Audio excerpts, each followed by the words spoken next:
Have you been dreaming and waiting for years to buy your Florida condo?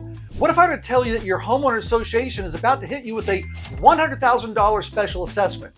Out of nowhere. Today I'm going to talk about the truths of homeowner associations in Florida and how you need to protect yourself. Homeowner associations, or HOAs, and condo associations, or COAs, govern condominium communities to maintain the overall property value as well as manage shared amenities like clubhouses, pools.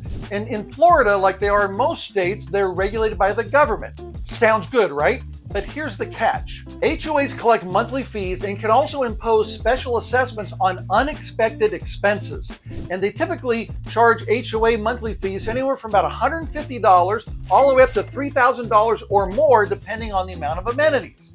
And here's the thing, in my lifetime, I've never seen HOA fees go down. They only go up. Additionally, they can assess bills for special assessments as high as, get this, $250,000 per owner. That's right. A friend of mine's uncle had that fee imposed on him just 2 years ago. Now, to set the stage about what I'm going to be talking about in today's video, I want to give you some numbers for reference. So right now in the state of Florida, there's about 1.1 million condos that are over 30 years old and over, and about 58% of those are in South Florida. Let's look at the breakdown with this chart. You can see in Broward County, which is the Fort Lauderdale area, there's about 218,000 condos. In Miami-Dade County, about 207,000. And in Palm Beach, about 160,000 condos, and so on and so forth. Now, to set the stage for the condo market in Florida from 2021 moving forward, I want to give you some background on what's going on. So back in 2021, I'm sure you've already heard of the Surfside towers that collapsed, killing 100 people. Super sad situation. But it was that moment when the Florida government got involved in the real estate industry to change laws to protect consumers in what was happening with homeowner associations. The best way to look at it are through these two charts. This first chart is the Florida condominium inventory or supply, and you can see the blue line bottomed back in 2021 with about 18,000 units for sale at that time. Since then, it's gone straight up. It's gone from 18, it's already doubled to almost 35,000 units for sale since that period of time. The next chart is the number of units sold. Very similar. You can take a look at Miami was over 2,000 units were sold. Broward County, under 2,000. Then you have Palm Beach County, the same thing, but since the Surfside collapse in 2021, it's been a disastrous fall in the number of condos sold, and we're now down below 1,000 units. So that's a collapse of well over 50% of the number of units sold in just the last few years. So with sales collapsing, the government got in, and now they've instituted a couple new laws we're going to talk about. And reason why is because they realized that homeowner associations around the state were basically kicking the can down the road for another year for a different board of directors to come in 1 or 2 years down the road. They were deferring a lot of maintenance over the last 5, 10, 20 years, and the government finally got involved. So they did two things. Number one, they now want all of the reserves for the budgets to be fully funded. They don't want us to go to the homeowners or condo owners and say, hey, we'll just wait for next year, or we don't have to worry about that now. They want to get all the reserves fully funded, and that took place by the end of 2024. They've since then moved that to the end of this year. They've also done number two, which is they want all the buildings to have engineering structural studies done on them. They're called SIRS, S-I-R-S, Structural Integrity Reserve Study. That's for engineers to come in and look at all the structures of the buildings. Balconies, you'll drive all around Florida now and see scaffolding all over the place with balconies ripped off, putting all new balconies in. You'll see completely boarded up, completely empty condominiums with no one in there for 3, 6, 9 months because all of this new construction is being done because they've been funding. What has that done? It's been putting these huge, massive special assessments. This is two examples that I went through on a sale just recently. Take a look at this. This is a special assessment that was noted on March 6th, sent by the HOA, saying a special assessment meeting was held on that date and passed on a special assessment in the amount of, get this, $1.225 million. And they say this payment of the assessment can be paid in either one lump sum or over the course of 10 years, because HOAs can now get loans for this. Take a look at the next chart.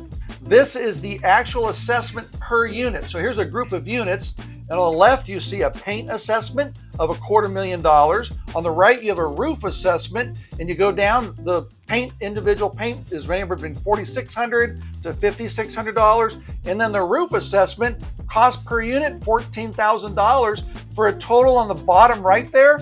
Each of these units had a $19,359 special assessment that came out of nowhere, because there was no transparency and HOAs were kicking the can down the road until the new laws went into effect. Since we're talking about Florida condos, and if you're thinking about doing something in Delray Beach, I've been working on a couple projects that I want to give out to you for free. So if you stay all the way to the very end, I'm going to give you something that's not going to cost you $1 or 1 Bitcoin.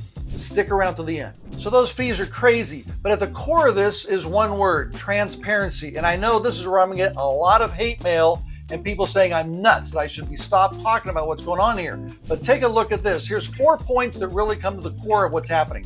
Number one, HOAs aren't or haven't been required to disclose future assessments in detail. That was the way it has been in the past. Now there's a lot more restrictions on that. There has to be more disclosure about what HOAs are talking about, these board members are talking about at each of their monthly or assigned meetings. Number two, budget and reserves are often underfunded or misleading. That's right. They've been kicking the can down the road for years. A lot of these buildings that are 30 years old or 3 stories or higher for 10, 15, 20 years just kept pushing the can down. We'll deal with it sometime in the future. Guess what? The future is now. Number three, owners were often discovered deferred maintenance after they made the purchase. So in the past, you take a buyer in, you didn't get all this information you needed from the property management or the HOA COA, and you just made a sale and someone bought a property. And then a month later, a board comes up and says, oh, we've been talking about this. This is on the books. There's just a lot of non-transparency taking place. And last, many board members, BOD, Board of Directors, are untrained volunteers. These are not salaried, experienced staff. Some are mismanagement and hid a lot of issues. No direct offense against any one board member, but it's just a matter of fact. These are volunteered people who got elected to be on these board committees, but guess what? They don't have specific training in a lot of the things that condos need. But for you who are about to buy a condo and you want to know why these HOA fees have been just going up and up and up all these years, though there's very clear reasons why, take a look at this. When you look at Florida, there's 4 things. Number one, insurance premium increases. Right there, Florida is susceptible to hurricanes and severe weather, which has then led to skyrocketing insurance premiums, and they pass those expenses on to homeowners through different fees. So homeowner associations have what they call a master insurance policy that goes over the whole structure, the whole development. That's what you're paying in for, like the replace of the roof, for gardening, for maintenance, pavement, all that stuff. That's where these insurance policies have gone through the roof, and they're delivering that cost on to the owner. Legislative changes since the Surfside collapse. Yes, the government is implementing new laws, and all those have to be adhered to. That's causing more expense. Maintenance repairs and costs. Aging infrastructure requires more frequent and costly maintenance. Communities are investing a lot of money in repairs and upgrades, leading to what? Higher HOA fees. And last, inflation. We've spent the last 5 years in inflation. The general rise in prices of goods and services affect everything from landscaping to utility costs, contributing to increased HOA fees. So it's not as if we don't know about these things. We know all about it. But that's at the core of why HOA monthly fees continue to do only one thing: go up. Before I continue any further into all these details, because I know you just love listening to me talk, I want to give you a special offer. I write free weekly e-letter every Wednesday at 10 o'clock. It's distributed to my database. I've been writing about the Delray Beach and surrounding areas real estate market and basically what life is all about in this area for the last 4 years. A lot of people love it. There's a lot of useful ideas in there. I talk about real estate, new restaurants, new developments, new home construction, whatever's going on in this local market, and it goes out weekly like clockwork. If you think that's something you'd like to get a part of, if you're thinking about selling, you need to get information, if you're thinking about buying and you need like a relocation guide or some help, down below is a link to my weekly e-letter. Get it. It's free.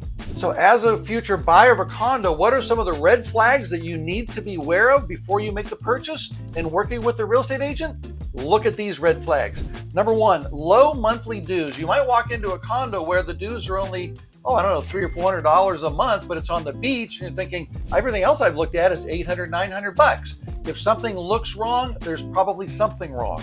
No reserve study. There's a lot of HOAs who still today are not up to speed. They're still playing catch up. They're trying to get the information. They're trying to get all their ducks in order. But when you walk into a condo and they say, well, we haven't got our reserve study done, that's a red flag. No structural inspections or the SIRS, Structural Integrity Reserve Study done, are available. What they can say is they've gotten the reserve study done, but they don't have the documentation for it and they're waiting. How long is that going to take? Usually the answer is, we don't know.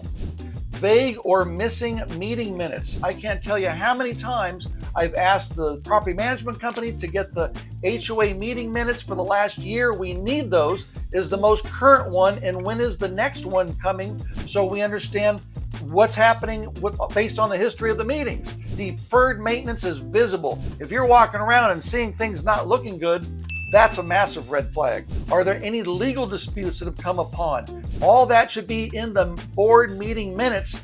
That's why you need to get the last 12 months of meeting minutes in your hands, as well as special assessments. If you've seen that there's been 2 or 3 or 4 special assessments for various things, that's a massive red flag. So here's the big question. You want to buy a Florida condo. What are the steps that you need to take to protect yourself? The biggest thing I can say right now is work with a real estate agent who understands already transacting with condos in 2025. There's been so many new laws. I can't tell you how many agents have never gone through training. They've never done a transaction. They don't know what I'm talking about when I say, hey, I need all this information. This is some of the stuff that we're going through as agents. So take a look at this. Just recently, this is a 36-page document that was given by attorneys about the mid-2025 condominium update. It talks about the condominium bills. It talks about condominium 3.0, what happened, condominium association websites, what they now must have on there, forward-facing for the public. It used to be all behind a paywall. Now all the details about the HOA or the COA has to be on the front-facing side of their websites. The new condominium 4.0 laws, transparency on page 9. They go through talking about financial flexibility, reserves, what's on the website, so on and so forth. This was a 36-page document of all agents were mandated to go through this, but I can't tell you how many agents don't even know what I'm talking about when I ask them if they've gone through the training. Then when we talk about the actual contract and writing the sales and purchase agreement, there's what's called a condominium rider. 2 years ago, this rider was only 2 pages long. Today, it's 4 pages. Take a look. At the top, it clearly says condominium rider, page 1, page 2. When you get to page 3, section number 9, it talks about inspection repairs, and it goes right into number 10, milestone inspection report, structural integrity reserve study, and turnover inspection reports. Then it talks about the milestone inspection, turnover inspection, structural integrity reports. There's a lot of new documentation that an agent has to get and obtain from the listing agent, who gets that from the HOA, who might get that from the property management company. And I can't tell you how many deer in the headlight looks I get when I go to ask a listing agent, we need this information. And it's tooth and nail. We fight tooth and nail to get it. Why? Because we're still in the muddy waters of going through all these issues and getting out of an era when there was lack of transparency to today where it has to be full transparency. Okay, earlier I promised you I've been working on this one thing. It's actually 2 things. If you want, down below I've got a link to my distinctive downtown Delray Beach condominium guide, as well as my distinctive downtown Delray Beach townhome guide. It's all about condominiums and HOAs. These are communities in downtown Delray Beach. I give a breakdown on the price per square foot, the amenities, the location, the prices, all that information. If you'd like to get your hands on that, down below is a link. Fill it out, sign up. I'll get this guide to you right away. If you are looking for a condo, you're going to want to have this information in your hand. How else can you protect yourself as a buyer? What you need to do is print this document out and hand this to your buyer agent and say, here's a checklist we need to go through. Are you aware of this? Take a look at this checklist. Number 1, condo docs, articles of the bylaws, the declaration docs, any other amendments that the board has approved over the last years. Current year's approved budget, that's mandatory. Current set of year-end financials. We also need board meeting minutes for the last 12 months. FAQs, they need the rules and regs of the condo. They need the sales application. That's an application that goes to the board for approval. I'll talk about that in just a second. We need the milestone report, the structural integrity reserve report. We have to ask buyer agent if they have the condo rider from the MLS and make sure all the boxes are appropriately checked. I just went through that.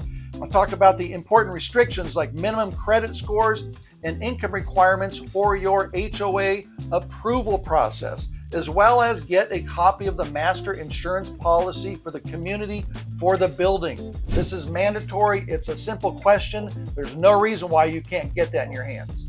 So I want to share one footnote if you are a cash buyer and think you have an advantage in your negotiating when buying a Florida condo. The answer is not really. Why? Because like everybody, whether you're cash or you're getting a mortgage, you need to go through an HOA approval process. Here's what happened to 2 of my customers recently. Both were cash buyers. We tried to get deals done at a better price, a lower price than already the discounted price, and we said we'll be able to close in 21 days. And that ain't gonna happen. Why? Because HOAs typically say the same thing.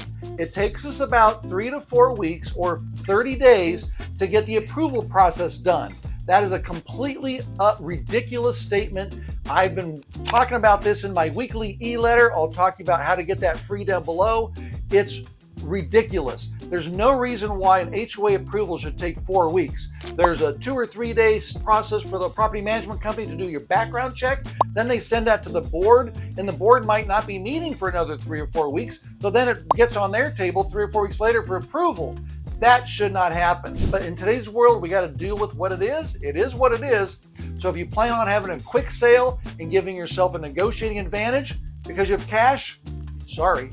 I'll leave you with this final thought. If you're thinking about buying a condo in Florida, please make sure you hire a real estate agent who is a professional, who has gone through the training, who understands what the laws are in Florida today. Make sure you work with someone who understands exactly what I've gone through over the last 20 minutes to protect your interest.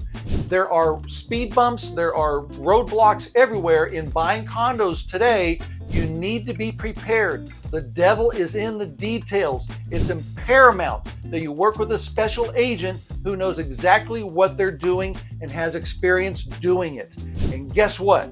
If you're thinking about buying, call me. I'm there to help.